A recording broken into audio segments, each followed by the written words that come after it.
amados e amadas que estão nos acompanhando nos estudos bíblicos que nós estamos fazendo aqui pela Congregação Evangélica Luterana Cristo de Teresina. Nós temos falado sobre o livro de 1 Coríntios, nós temos falado sobre a primeira carta de Paulo aos Coríntios, capítulo 11, nós vamos tratar hoje. Semana passada foi tratada a parte 1 desse capítulo 11, onde Paulo falava sobre cobrir a cabeça ou não cobrir a cabeça e outros assuntos. Agora nós vamos falar sobre a Santa Ceia na segunda parte de 1 Coríntios 11. Antes de fazer o estudo, então vamos invocar o nome de nosso Deus. Em nome do Pai, do Filho e do Espírito Santo. Amém. Pedimos, Senhor, que o Senhor abençoe, me conduza para fazer esse estudo e abençoe aquele que está assistindo ou ouvindo esse estudo para que possa ser edificado e vasculhar mais a Tua Palavra em busca de conhecimento. Em nome de Jesus. Amém. Vamos ler então o que dizem os versículos 17 a 19 de 1 Coríntios 11. Diz assim: Mas nisto que agora prescrevo, não posso elogiá-los, porque vocês se reúnem não para melhor, e sim para pior.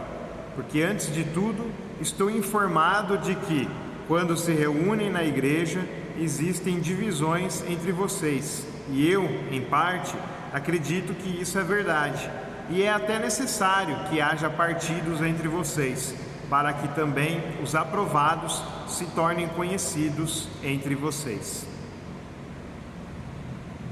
Antes de comentar, só avisando que eu estou usando a versão Nova Almeida atualizada pela Sociedade Bíblica do Brasil, para que a gente possa entender melhor o que as passagens dizem e não tenhamos nenhum problema de português arcaico ou coisas assim. Paulo, nessa passagem, no começo de 1 Coríntios 11, ele tinha elogiado os coríntios em relação às tradições. Eles seguiam as tradições e respeitavam a cultura local, a cultura de Corinto, em relação a cobrir a cabeça ou não. Aí ele fala sobre cobrir a cabeça, coisa que nós comentamos no vídeo passado. Então Paulo elogia que eles seguem as tradições locais e a cultura local. Mas na questão que ele vai trabalhar mais para frente da Santa Ceia, ele não elogia. Ele vai entrar em outro assunto que não está sendo bem tratado pelos coríntios. Eles estão tratando o assunto de forma irresponsável, como Paulo vai tratar mais para frente. E aí ele vai recomendar a forma de tratar desse assunto, a forma correta de tratar desse assunto. O começo da conversa de Paulo com os coríntios é sobre as divisões que eles têm na igreja. Isso já foi tratado por Paulo na mesma carta de 1 Coríntios em outras ocasiões, em outros momentos. Mas agora ele está falando especificamente da reunião na igreja, quando eles se reúnem na congregação de Corinto, quando eles estão juntos. Uns ficam contra os outros e reunidos no mesmo local, como se Cristo tivesse dividido entre eles. São as famosas que chamamos hoje de panelinhas, ou seja, o pessoal, os grupos, as pessoas, um grupo não se comunica com o outro, se acha melhor que o outro.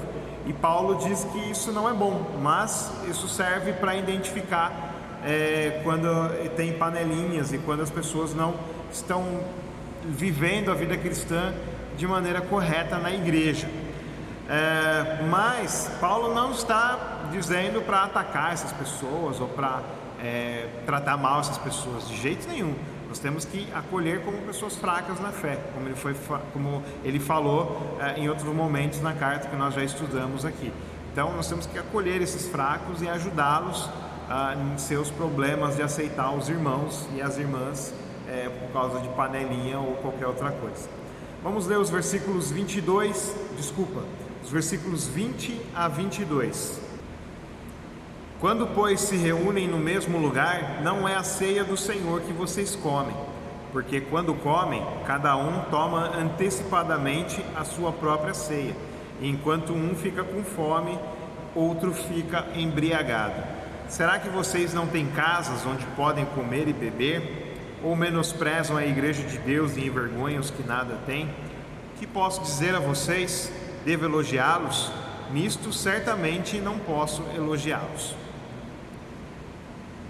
A Santa Ceia, na época que Paulo escreveu, ela era muito mais cheia de pão e vinho do que nós estamos acostumados hoje. Hoje nós temos um pequeno cálice com um pouquinho de vinho, ou então um cálice maior, onde cada um bebe apenas um gole, e a hóstia, né, que é um pão sem fermento, pequeno, para que nós possamos comer o corpo de Cristo.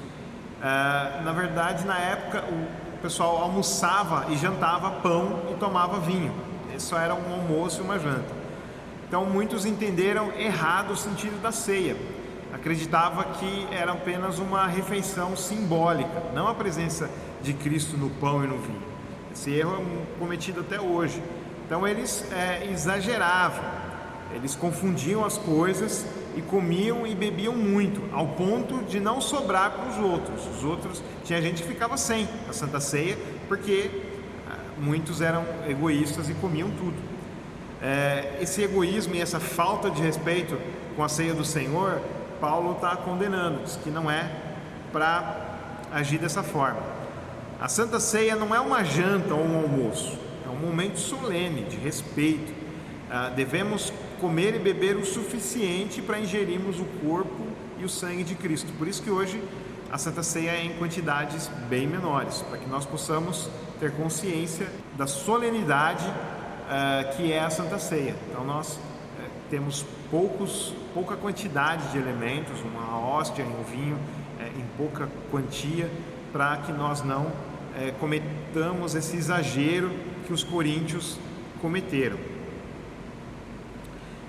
Uma curiosidade: a palavra Eucaristia, que é usada por muitos cristãos, significa ação de graças. E quando nós estamos tomando a Santa Ceia, nós estamos rendendo ação de graças a Deus. É o nosso sacrifício de louvor, não é a repetição do sacrifício. Muita gente acha que quando é servida a Eucaristia ou a Santa Ceia, há o sacrifício de Cristo novamente. Não é. Cristo já foi sacrificado. Nós rendemos sacrifícios de louvor ao tomarmos a Santa Ceia. E Santa Ceia e Eucaristia é a mesma coisa. Então, se você ouvir Eucaristia ou ouvir Santa Ceia, tanto faz. Não tem nenhum problema ser chamado de Eucaristia ou de Santa Ceia. Não tem nem esse termo, nenhum desses termos na Bíblia. Esses são termos que nós colocamos para definir o sacramento da Santa Ceia. Paulo está dando uma enorme bronca nos coríntios, porque eles deveriam se alimentar em casa antes de ir ao culto e tinham que respeitar a solenidade da Santa Ceia. A Santa Ceia é uma cerimônia solene, porque o próprio Jesus Cristo, nosso Deus, está lá no pão e no vinho. Então nós temos que ter respeito por isso. Por isso Paulo fala: come em casa, não vai matar sua fome lá na Santa Ceia, mata sua fome em casa. Então essa é a bronca que Paulo está dando neles, que eles tenham mais respeito com o corpo e o sangue de Jesus. Vamos ler os versículos 23 a 26, o que a Bíblia diz. Porque eu recebi do Senhor o que também lhes entreguei, que o Senhor Jesus, na noite em que foi traído, pegou um pão e, tendo dado graças, o partiu e disse: isto é o meu corpo, que é dado por vocês. Façam isto em memória de mim.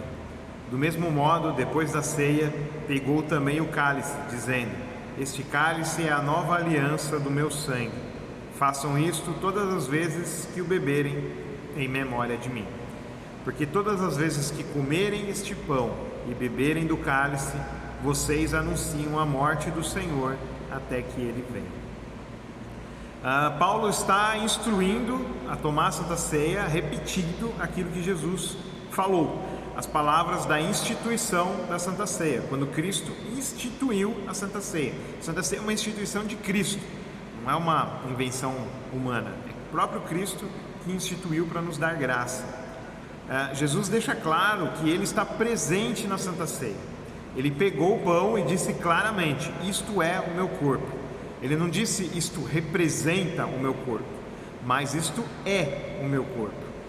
Muitos dizem que Jesus estava falando isso no sentido figurativo, como ele disse quando ele falou, eu sou a porta. Mas Jesus não falou, eu sou o pão, nesse momento. Ele disse, isto é o meu corpo, ou seja, ele está presente no pão, não quer dizer que ele é o pão. Então nós rejeitamos essa interpretação fantasiosa de que a Santa Ceia é apenas um simbolismo. Jesus Cristo está presente como ele prometeu. A Santa Ceia também é a nova aliança de Jesus e Deus conosco, uma aliança de perdão de pecados e da graça de Deus. A salvação nunca foi pela lei, sempre foi pela graça, mas Deus ainda não tinha revelado Jesus, a cruz e a ressurreição de Cristo.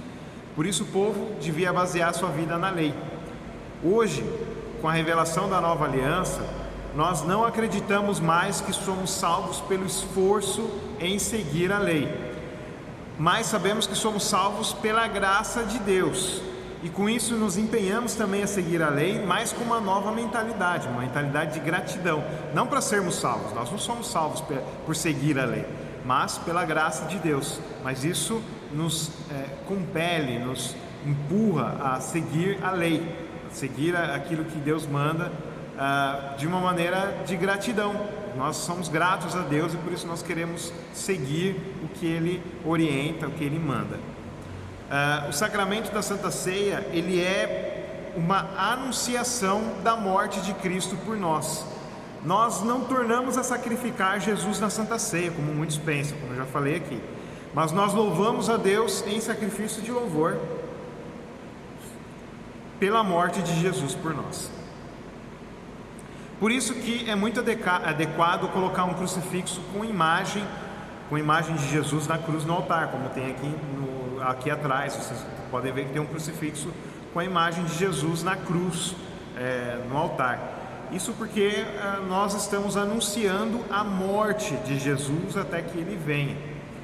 O sacramento do altar, o sacramento que é colocado no altar, a Santa Ceia, ela é um anúncio da morte de Jesus. E por isso que existe essa adequada e apropriada associação com a morte de Jesus no crucifixo, ali no altar. Então, nós estamos falando da morte de Jesus Cristo em nosso lugar quando nós tomamos a Santa Ceia. Versículos 27 a 32 dizem assim: por isso, aquele que comer o pão ou beber o cálice do Senhor indignamente será réu do corpo e do sangue do Senhor. Repetindo, será réu do corpo e do sangue do Senhor. Ou seja, o pão e o cálice são o corpo e o sangue de Jesus Cristo. Continuando, que cada um examine a si mesmo, e assim coma do pão e beba do cálice. Pois quem come e bebe sem discernir o corpo, come e bebe juízo para si. É por isso que há entre vocês muitos fracos e doentes, e não poucos que dormem. Porque se julgássemos a nós mesmos, não seríamos julgados. Mas quando julgamos, somos disciplinados pelo Senhor, para não sermos condenados com o mundo. Veja que Paulo afirma com todas as letras e bem claramente que o pão e o cálice são o corpo e o sangue de Jesus. Se você toma indignamente, você é réu do corpo e do sangue de Jesus. Então, não tem como escapar disso. Aquilo é o pão, é o corpo e é o sangue de Jesus Cristo. Nós rejeitamos as explicações filosóficas que falam sobre isso, como a transubstanciação, que fala que os elementos se transformam em corpo e sangue de Jesus. Nós cremos que o pão e o vinho permanecem, mas também está o corpo e o sangue de Jesus numa união sacramental. Nós chamamos de união sacramental, não de consubstanciação, como muitos acham que os luteranos acreditam em consubstanciação. Nós não acreditamos em consubstanciação, que diz que os elementos se tornam a mesma substância, mas continuam 4 elementos. Não, nós não cremos nessa forma de pensar. Nós chamamos de união sacramental, mas nós não explicamos. Também rejeitamos a explicação que diz que a presença de Cristo é espiritual, não é corpo e sangue. Nós também rejeitamos isso, não é apenas espiritual. Jesus Cristo vem a nós com corpo e sangue, ele é onipresente, ele não está restrito ao céu. Ele apareceu para Paulo, então ele não está restrito ao céu, ele está em todos os lugares, em espírito e carne também, quando ele vem no corpo e sangue de Jesus na Santa Ceia.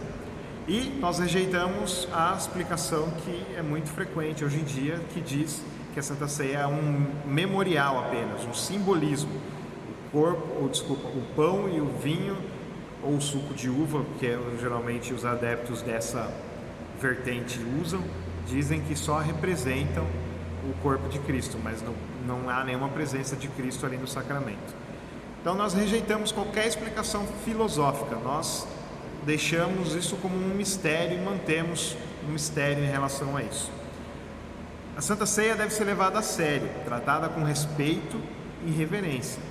Senão podemos ter problemas sérios ao tomar a Santa Ceia sem a devida consideração. Paulo fala de pessoas doentes por causa disso. Não sabemos se é doente espiritualmente ou doentes do corpo, a gente não sabe.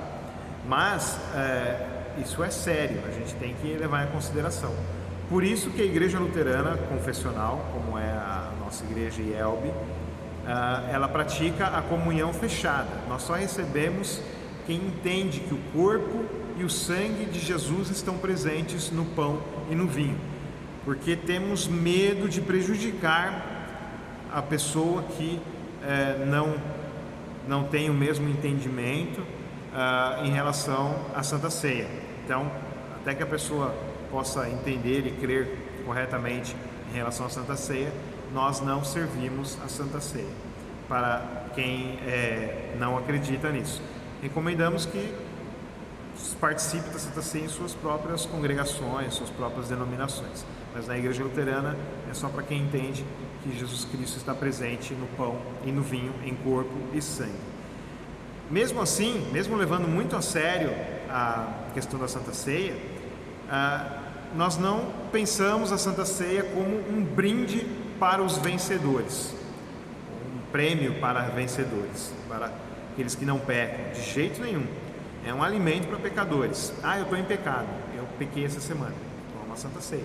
Toma a Santa Ceia e busca o perdão em Deus, se você está arrependido do pecado. Se você não está arrependido do pecado, então é melhor não tomar, porque senão você está zombando do corpo e do sangue de Jesus.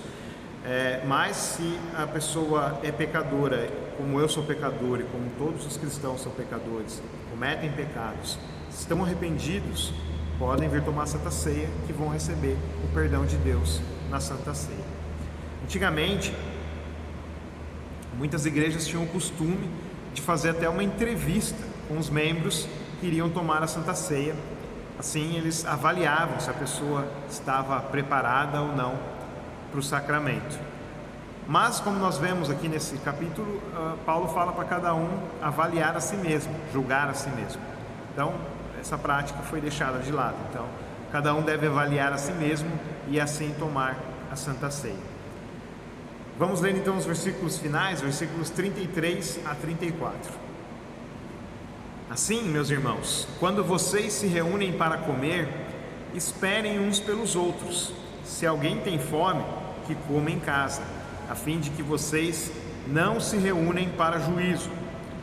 Quanto às demais coisas, eu as ordenarei quando for aí. A Santa Ceia também tem um caráter comunitário, ou seja, nós tomamos a Santa Ceia em eclesia, que nem Paulo fala, que é traduzido por igreja. Nós tomamos em igreja, em comunhão, estando em comunhão com os irmãos, na igreja. Nós não tomamos a Santa Ceia individualmente. Esse argumento de Paulo, ele começa já dizendo que a Santa Ceia é dada quando nos reunimos. Logo no comecinho lá é falado que a Santa Ceia é dada quando nós nos reunimos. E agora no final ele fala para esperar uns pelos outros. Então não é certo que se tome a Santa Ceia individualmente em casa. Agora com a pandemia muitos estão fazendo isso, né, praticando isso, colocando os elementos da Santa Ceia e fazendo em casa, já que não podem ir para a igreja. Algumas igrejas até fazem Santa Ceia online, mas isso não é bíblico. A instrução bíblica é que estejamos reunidos como igreja, e assim nós participamos da Santa Ceia. Martinho Lutero falava que quando temos a impossibilidade de estar reunidos para tomar a Santa Ceia, então nós devemos nos considerar como se fosse um cativeiro, como os judeus estavam em cativeiro. Eles não podiam realizar cultos, é o que está acontecendo agora na pandemia. Nós estamos impedidos de cultuar em comunhão uns com os outros, apesar do esforço que nós temos de fazer os cultos online. Mas nós não fazemos o sacramento online, porque ele é para uma ocasião de reunião, de estarmos juntos. Não é adequado e não é bíblico. Paulo ele deixa bem claro: esperem uns pelos outros. Então fazer a Santa Ceia em casa ou online não é um ensino bíblico, ok? Espero que isso esteja bem claro para aqueles que tinham dúvidas. E Paulo encerra falando que vai visitá-los numa próxima oportunidade e vai orientá-los pessoalmente das coisas que ele tem tratado em carta também. E assim finaliza o capítulo 11 da carta de Paulo aos Coríntios. Vamos orar, agradecer a Deus, pedir a bênção para que vocês tenham uma semana abençoada, caso vocês estejam assistindo logo que saiu, ou que Deus abençoe vocês se saiu, se está assistindo depois também. Se você quiser, um membro da nossa congregação, o seu Lucimar, gravou um vídeo com uma música. Eu vou colocar aí no final do vídeo, se você quiser assistir, pode acompanhar aí o vídeo com essa música. Oremos. Senhor Deus, amado Pai, te agradecemos pela sua graça, te agradeço pelo teu amor. Peço que o Senhor abençoe aqueles que estão assistindo em seus projetos, em suas vidas, que eles possam ter entendido a tua mensagem, a tua palavra, possam colocar em prática, mesmo sendo pecadores e falhos. Esteja conosco, Senhor, esteja com cada um que aqui está nos assistindo. Em nome de Jesus. Amém. Deus abençoe vocês, uma ótima semana ou um bom dia, dependendo do dia que você estiver assistindo. Amém.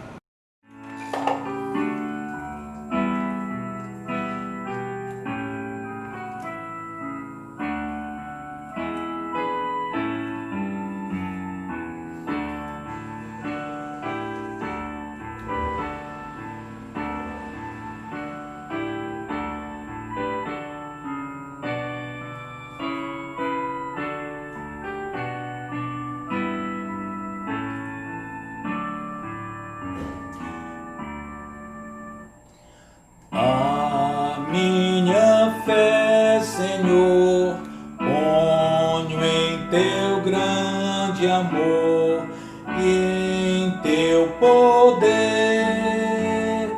Ouve ao que vem clamar e humilde suplicar. Deus sempre sem cessar desejo ser.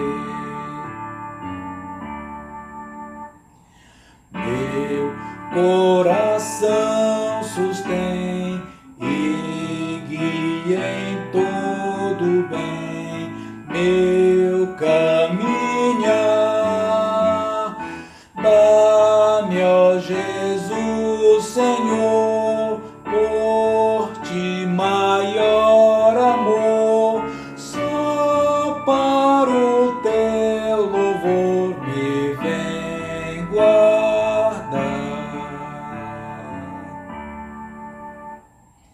Quando eu, Senhor, andar e triste vaguear na treva e dor, ajuda-me, ó Jesus, e muda a sombra em luz, tornando leve a cruz por teu favor.